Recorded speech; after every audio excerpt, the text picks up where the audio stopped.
Hello, welcome to another edition of the Pace Report. I'm Brian Pace. As you know, every year, Reverend Jesse Jackson and the Rainbow Push Coalition put together their Wall Street Project Economic Summit held at the Sheraton. And one of the key panels this year was put together by Hip Hop Union, which celebrates its 5th anniversary. And the panel was called Business of Hip Hop Examining the Next Steps. And what this particular seminar focused on was how to bring the next level of hip hop as far as marketing, as far as technological, as well as management side to a whole nother generation to keep this music moving forward. Some of this year's panelists included rapper Mims, former drug dealer and now activist and author Freeway Rick Ross, as well as Ed Lover. Tonight here on the Pace Report, you're going to see highlights of this seminar. Also, you're going to see some exclusive interviews with some of the panelists. Also, you'll be able to get some information on how you can contribute to Hip Hop Union, as well as the Wall Street Initiative presented by Reverend Jesse Jackson's Push Coalition. So sit back, relax, and enjoy the highlights of Hip Hop Union's 5th anniversary with their seminar, Business of Hip Hop Examining the Next Steps, here on the Pace Report, live at the Sheraton Hotel here in New York City.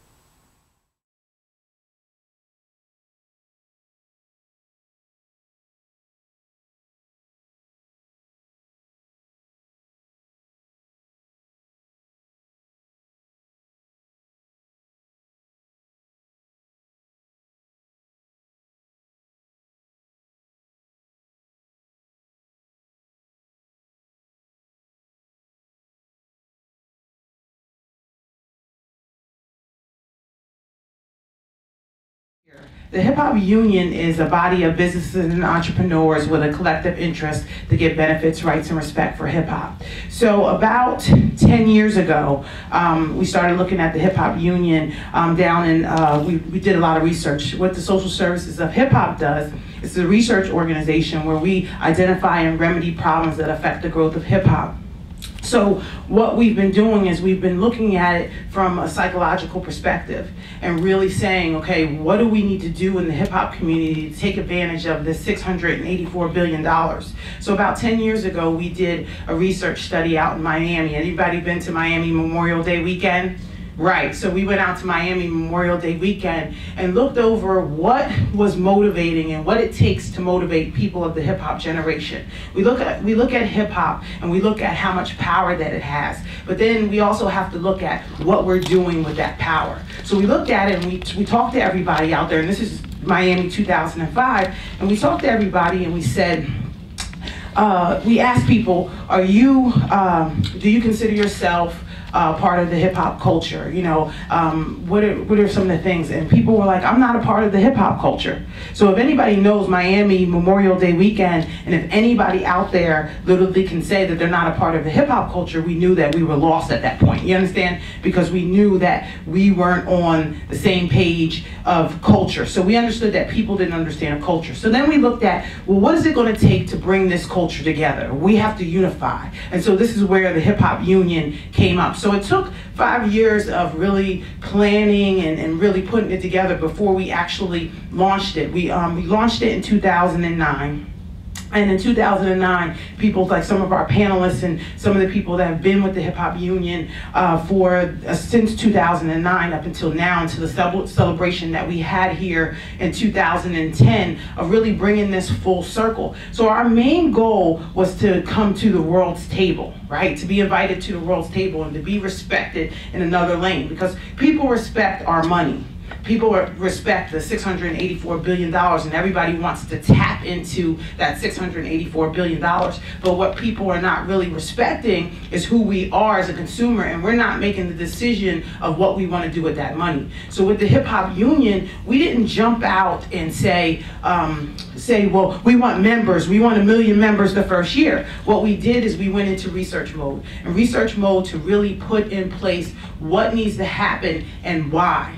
and where we need to go from here. And so this 5 years has been a love offering of research and development and finding out exactly what makes us tick and why, and what we need to do to be in the race. Hip hop is $684 billion, but we're not participating in that 600. We don't even see 3% of that money come back to our community. When people like Russell Simmons are the billionaire and at the top of the food chain, Jay-Z, and they're making $1 billion, but the community is worth $684 billion, and this is all, that's not even 1% of $684 billion. So we have to look at it from another perspective. So this panel today, which you will hear, they'll talk about different reasons of why we're part of the Hip Hop Union and where they are going forward, and also some of the initiatives that we have going forward of what can hip hop do, because we've been looking at hip hop and saying, well, hip hop can do this and hip hop can do that, and we as the community know this, but now we've got to make the people that are a part of this type of conference understand who we are as hip hop citizens and who we are as entrepreneurs. And so we put together an awesome panel today to talk about that and to really just bring things up to speed. So like I said, 2015, year of the hip hop entrepreneur. This year we opened up a super PAC, a political super PAC.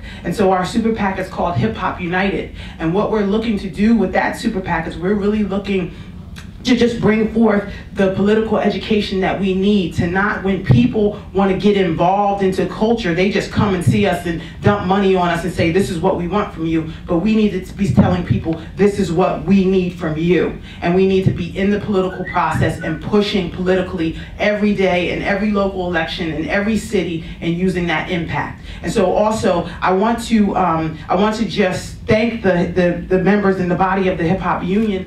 In terms of technology, it has leveled the playing field totally across the board. It's provided an opportunity for anybody that has drive, anybody that wants to be an entrepreneur, anybody that has a vision. Now, the thing about that, it opens up the floodgates to anybody that wants to do it. So you got to look at the flip side of the coin. For me, in the years that I've been doing it, I can never do it alone. I do it with people like Jania Butler. Do with people that have been in this room that I know for many years. So I've created great alliances, I've created a great network system, and now, years later, I've started to identify undervalued companies. Going back to a company that I invested in, and now I'm owner of a .com company called Coast to Coast Mixtapes. From there, I took that undervalued company that was in Seattle, brought them to Miami, and gave them the components that they needed. What they needed was branding. They had created an incredible component, and it was all proprietary, which was beautiful. You feel? I'm not even gonna tell you who owns it, but behind it, let's just say, it's a matter of taking the companies that we see around us, the entrepreneurs that are coming up every day, that have the vision, that have the drive, that have the knowledge, that have the passion, that believe in themselves, that are looking to build a brand and getting behind them. One of them that I'm actually working now is a minority-owned company out of Miami. Gentleman that I know for years, has an incredible brand, has an incredible support system in Miami, but guess what? He's never left his block.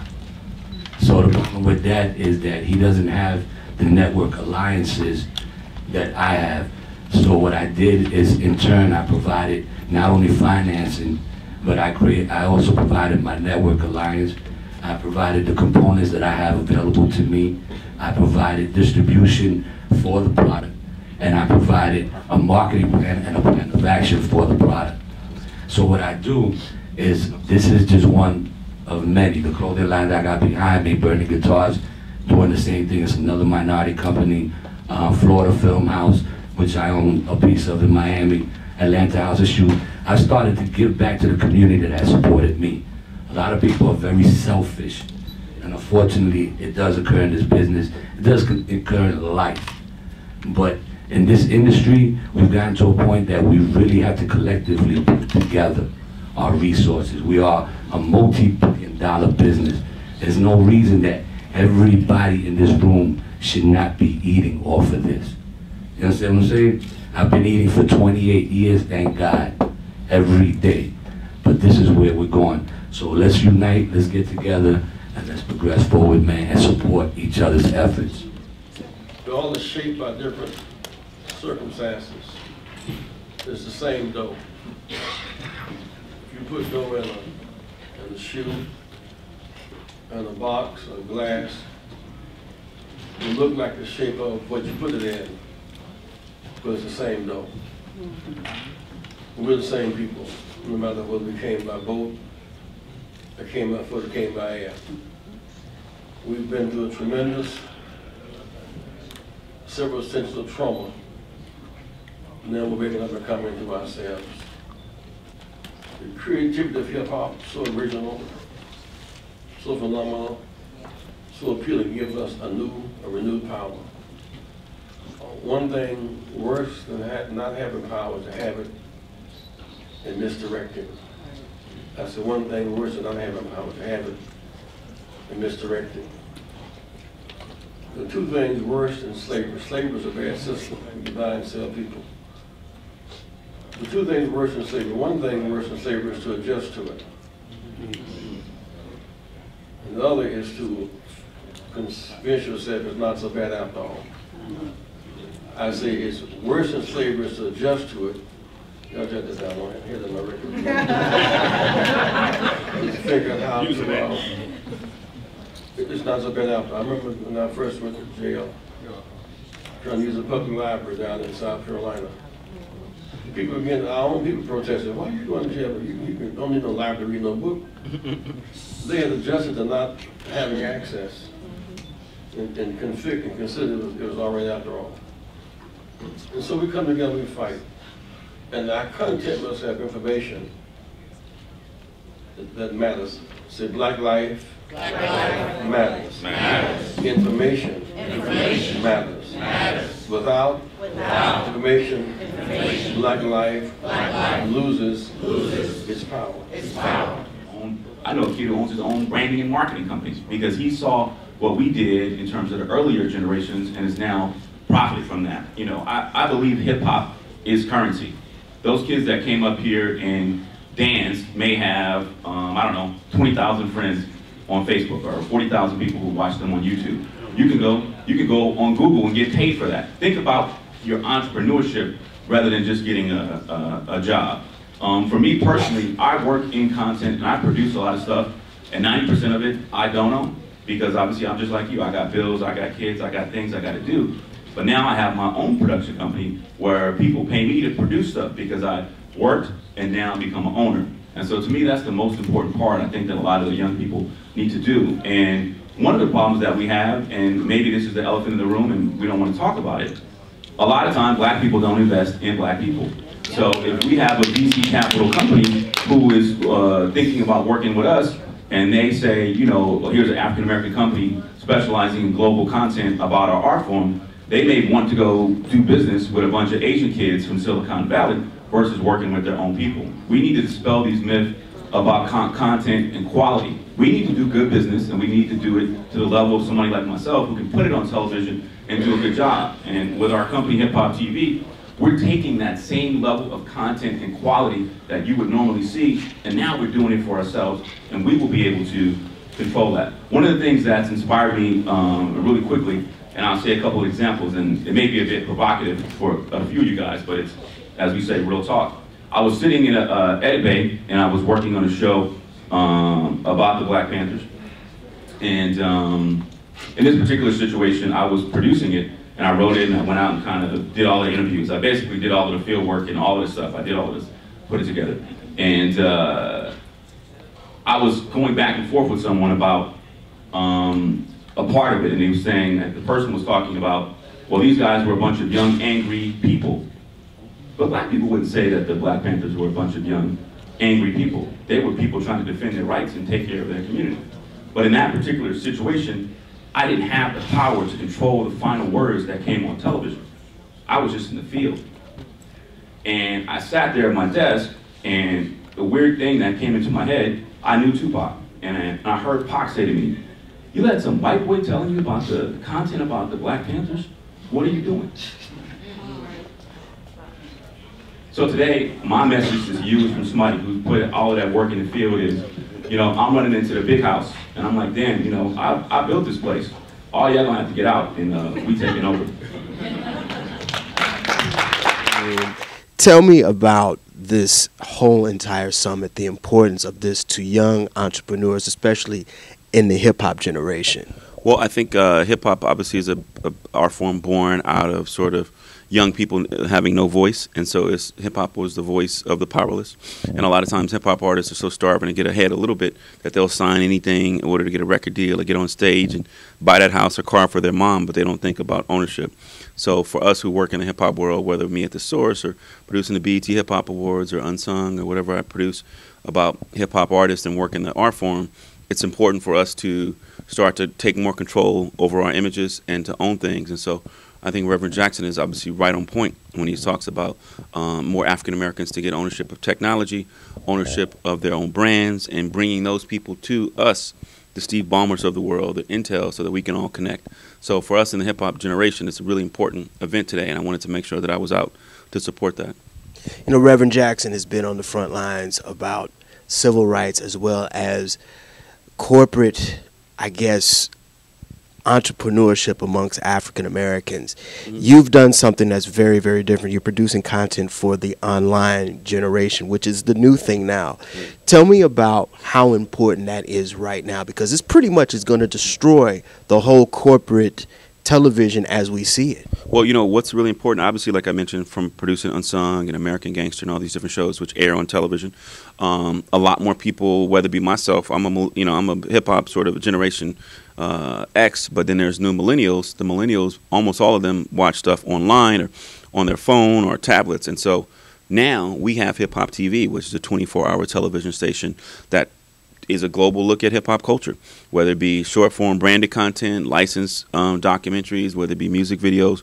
We're going to go straight to the consumer. We're going to say peace out to the big cable companies and be able to reach folks directly. So it's really important for us to take ownership. On the panel today where we were discussing the business of hip-hop, for me it's important, ownership. Do you own what you put out? Do you own your show that you're doing? So that's important that you do, right? Because I work in a way where I work on a lot of shows that I don't own. And so the ultimate decision a lot of times about African Americans is not by an African American who may not understand the content or even understand the culture, but they are in position to influence it. So with Hip Hop TV, we want to make sure that we're in a position to have people of color writing it, people of color editing it, people of color producing it, and people of color now having the ultimate green light. Because I work in Hollywood and Los Angeles, and there's very few black people who have the ability to green light. And so that's what we're all about.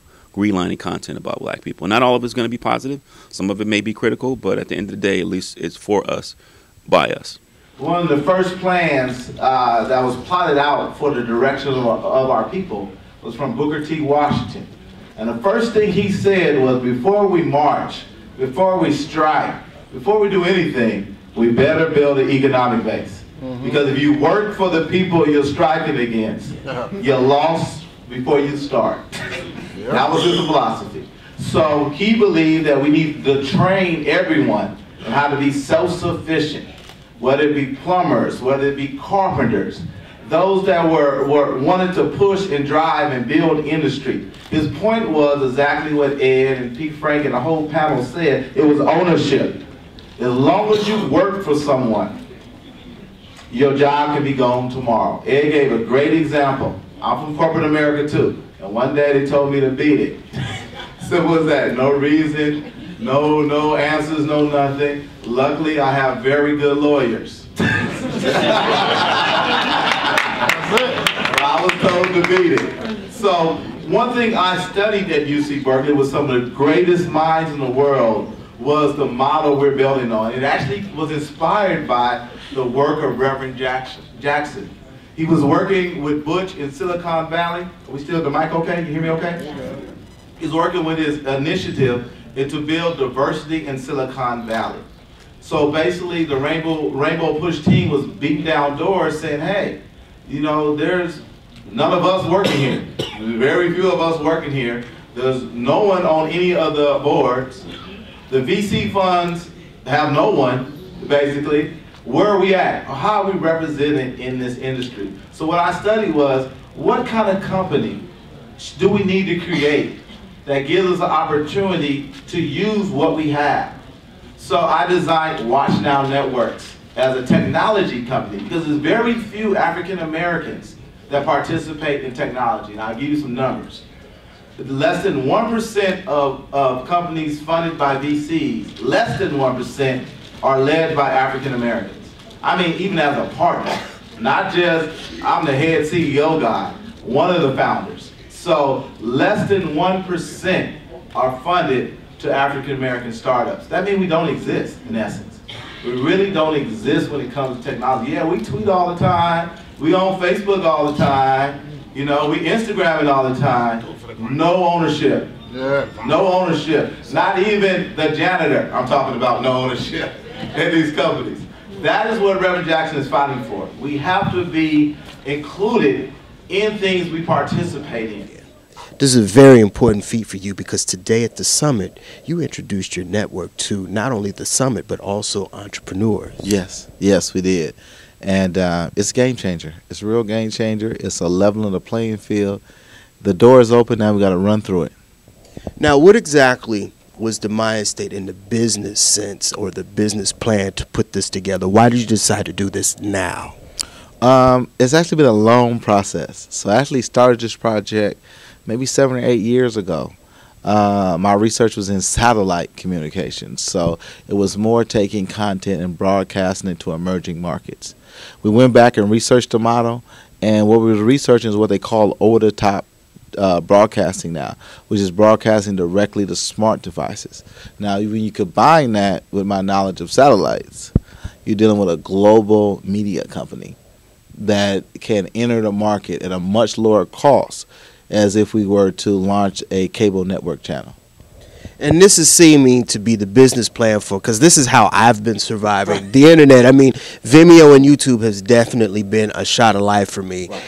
What is it now that other entrepreneurs need to learn from you as moving forward into something like this, especially in the hip-hop vein? Right. Well, what we did was build our own broadcast platform. So we have a platform similar to YouTube or any of the video platforms that you see. What we're able to do is take the popularity of those platforms and where our audience exists and redirect them to a platform that pays more money. End of the day, it's about the money. So the average, let's say I use YouTube as an example. There are people with millions and millions of followers on YouTube, watch their videos all the time.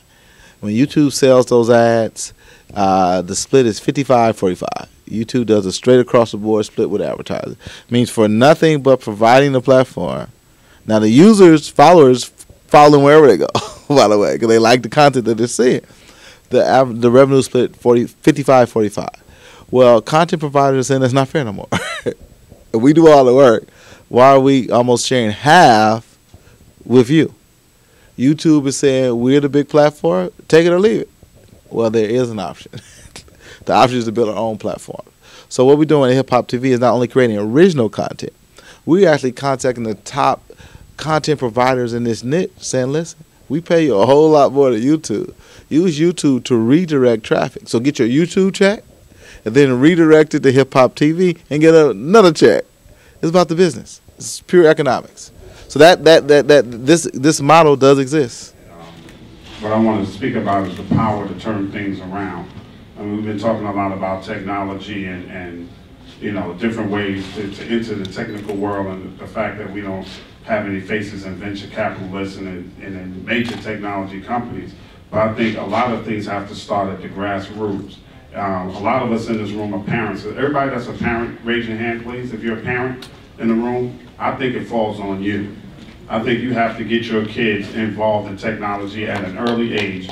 You have to make sure that your kids get the proper education in order to fight for these jobs when these jobs come up in the technological world and in the economic world. I think we have to start teaching our children about economics at a very, very early age. My parents didn't teach me anything about economics because they didn't know anything about economics, because they didn't have anybody to teach them about economics. We know that we don't come from generational wealth.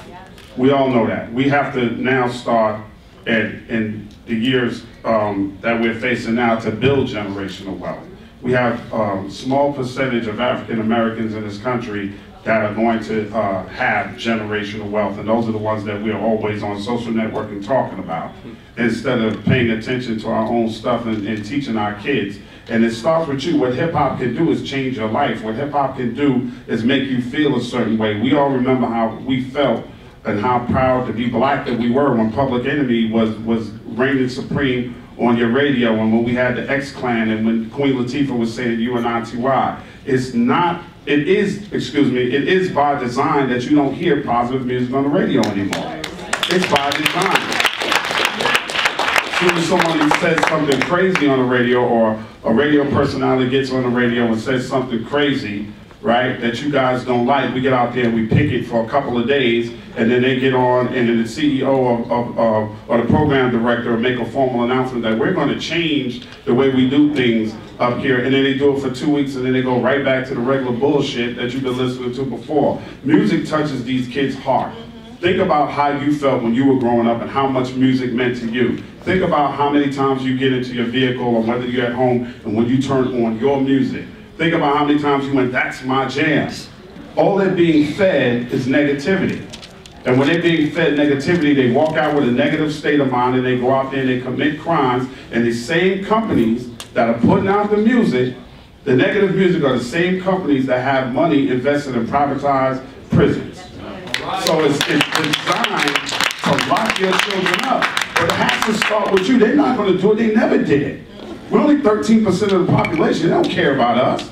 We have to care about us. So it starts with each and every person in this room, not to change the children's minds on who they love in hip hop, because our parents tried to do it to us, and we like, be quiet. I remember my pop saying, you know, that bibbity scoop doop the bop bop bop, that ain't no music, that's crack. And I was fighting with him about it. And he allowed me to step back and allowed me to have my stars. So I'm not saying this to tell your kids, oh, don't listen to, well, here's the real Rick Ross, but don't listen to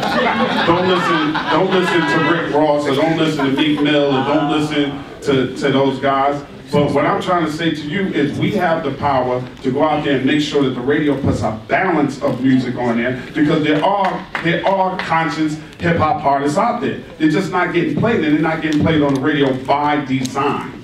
So that's what hip hop can do. Hip hop can galvanize a community of people, okay, to make a change in this world. I am hip hop. You're looking at hip hop in its flesh. You know, obviously everyone who's touched the mic so far on this panel has pretty much been 100% on. And, you know, as everyone went down the line, I said, man, I'm going to say this, I'm going to say that, but they've already pretty much said mostly everything that I would have said. I'm sorry, bro. It's all right, it's all right.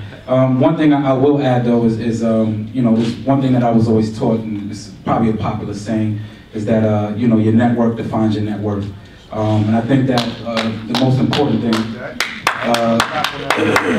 the most important thing for us to learn as individuals, even, I mean, I know Ed touched on reaching out to the younger audience, but as I see many faces in here, some older than me, most older than me, but I think this applies to you as well. I think that it's our business to surround ourselves around people who are actually looking to benefit in life. I think a lot of times we get held back in business and in life because we place ourselves in the wrong positions around the wrong people, under the wrong circumstances.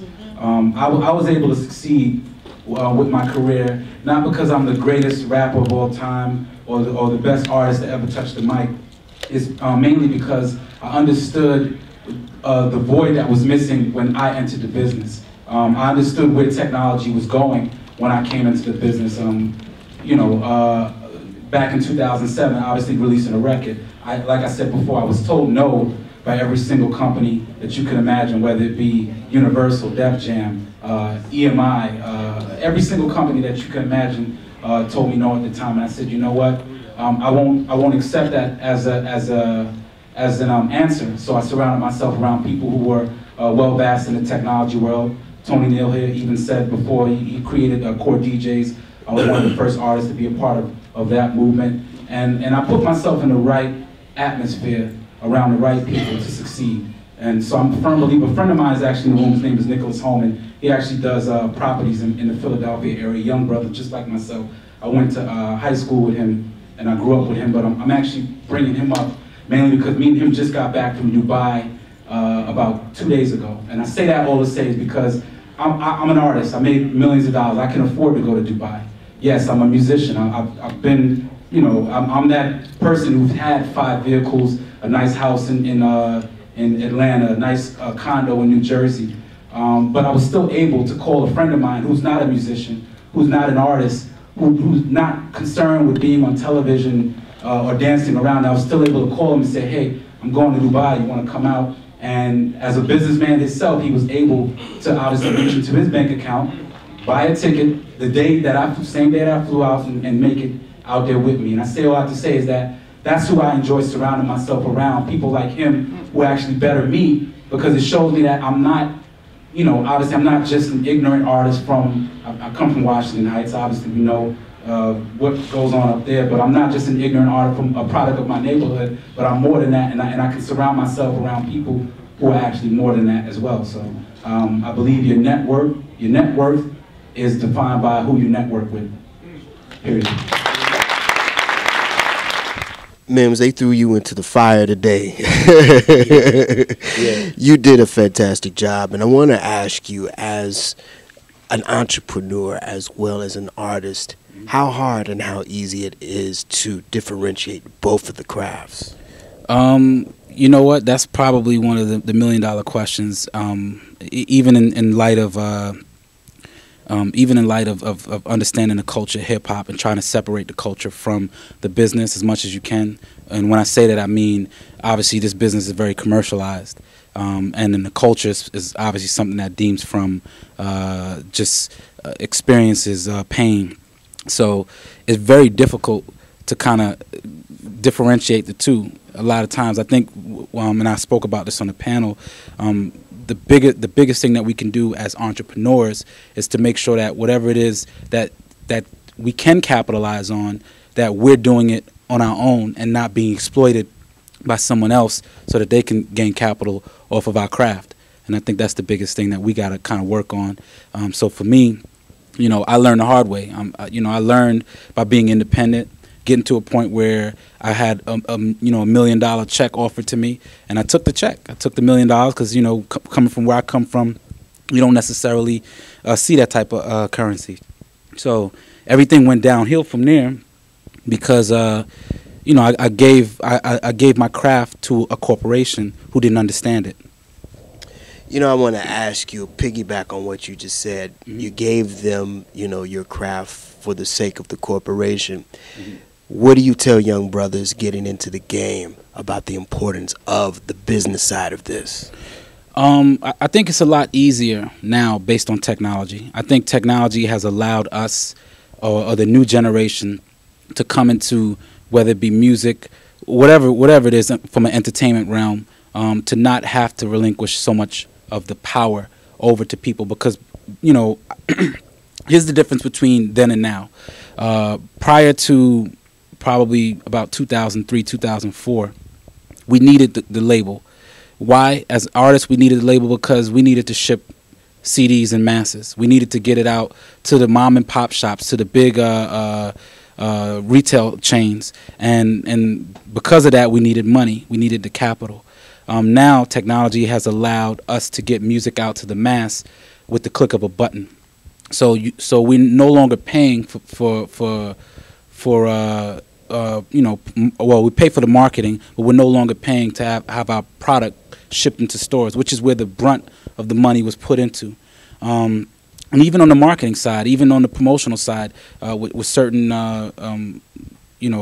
social media sites, you have the ability to get your work out without having to pay an intermediate company to do so, or even go to television, because we know the businesses, it costs money. It costs money to put stuff on television. It costs money to put things in stores. So I think that the younger generation has it a lot easier now. They just have to have that understanding that if you're looking for the $1 million check, the only way a corporation is going to give you $1 million check is if they see that they're going to make $10 to $100 million off of you. So the money's already going to be guaranteed at that point in time. You just got to hold on and wait it out and collect it the right way, as opposed to giving up that power to a major corporation. So, basically, I was in a situation before, just to make a long story short, I was in a situation with somebody, with another organization, and I didn't like the way things were going. And besides it being, I thought that since we were DJs and the DJ, everything started, hip hop started with the DJ. I felt like I wanted to unionize DJs, basically. And so I started the core. Core DJs meaning the center of hip hop, meaning like the core is. That's why I came up with the name. And it branched out. We almost had 600 something DJs, a lot of the voices on the radio.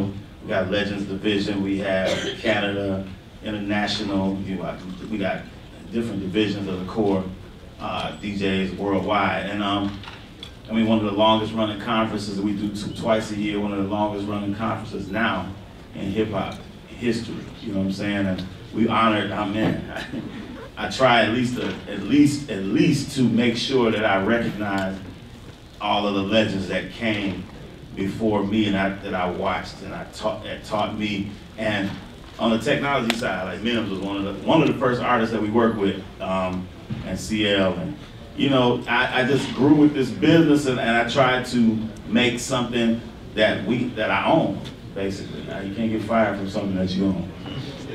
And anything that I attach myself with that they own, I make sure benefits what I own.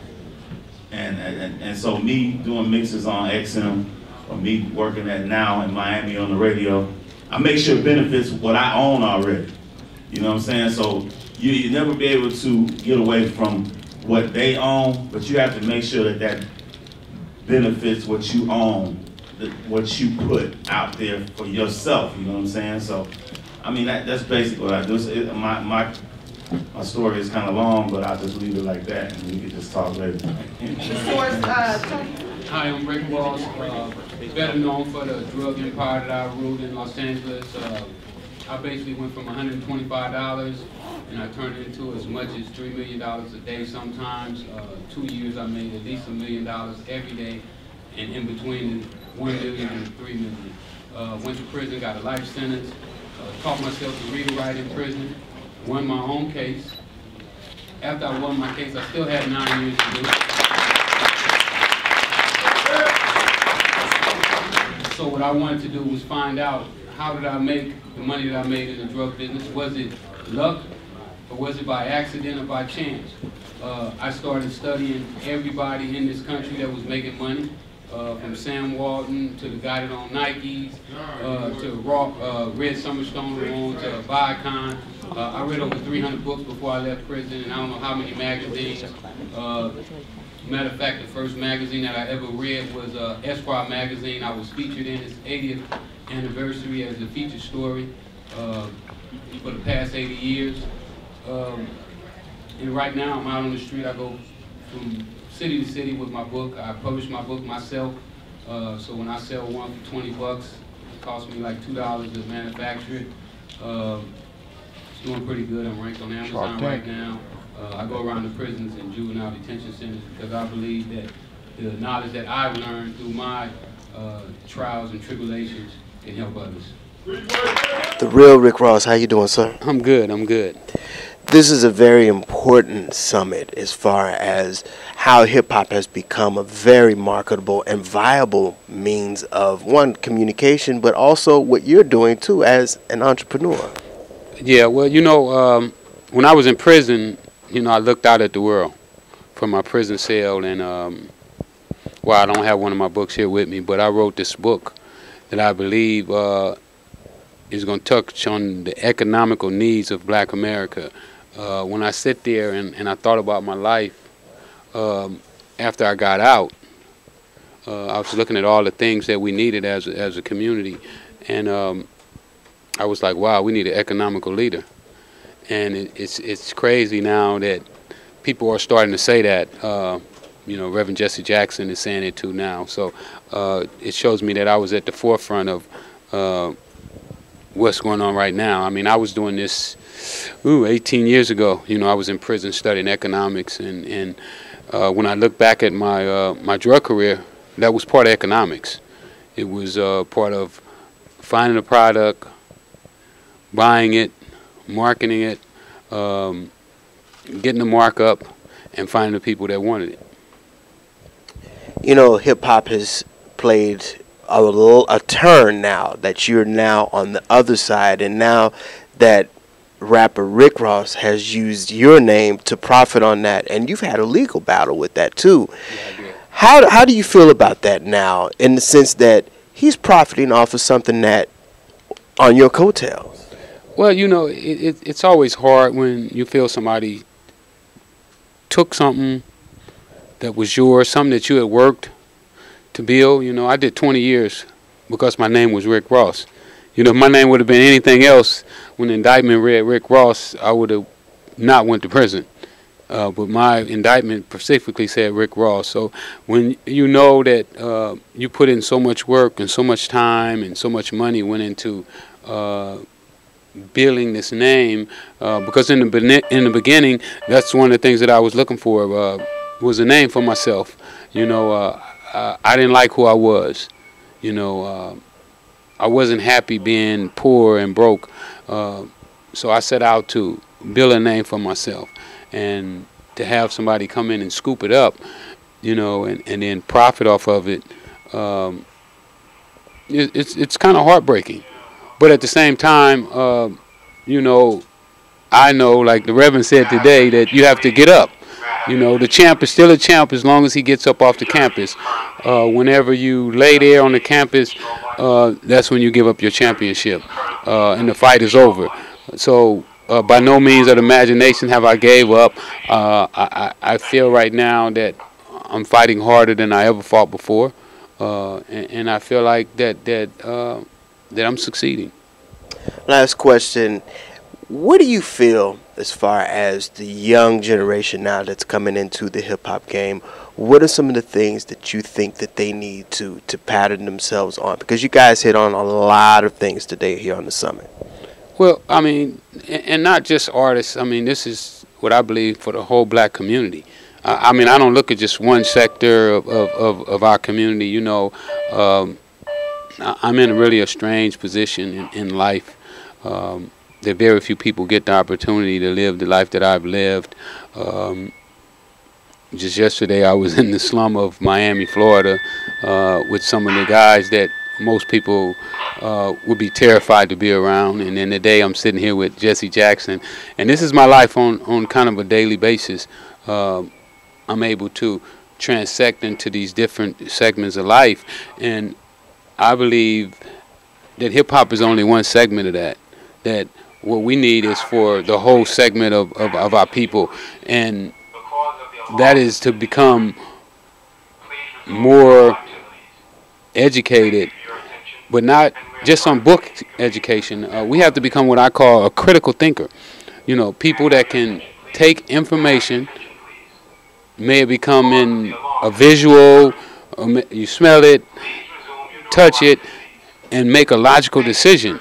And I think that they've taken that away from our people and kind of dumbed us down to where now we look at it and see it on TV, and just because it's on TV and or the radio, it becomes a fact. And I don't think that just because I see it on TV, it's a fact anymore. I know that most of the stuff that we see on TV is scripted. Even if they say it's reality, that it's still reality scripted, meaning that it may just be based on real reality, but it's probably not. That'll do it again for this very special edition of the Pace Report. Reporting live from this year's 2015 Operation Push Wall Street Initiative, presented by Hip Hop Union as well as Operation Push for this year's Business of Hip Hop Examining the Next Steps Wall Street Project Economic Summit.